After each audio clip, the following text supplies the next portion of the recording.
Welcome to our introduction to VBA. In this tutorial, we'll be learning about what VBA is, and what it can do for you. Let's talk a little about VBA. It stands for Visual Basic for Applications. Visual Basic is a Microsoft programming language. Now if you've never done programming before, this might seem scary. However, it actually can be quite simple. Once you get your mind around the basics. After all, you're not so much doing raw programming here, it's more like you're manipulating objects for this reason.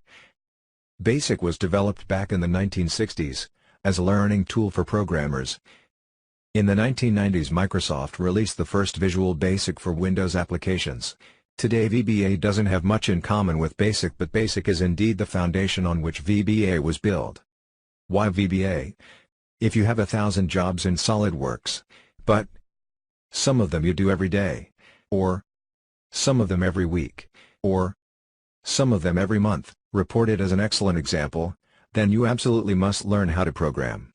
If the tasks that you have are repetitive, or you have to repeat those tasks, it is begging to be automated with a little bit of programming, a little bit of coding behind it. You can make things fast, accurate, and repeatable.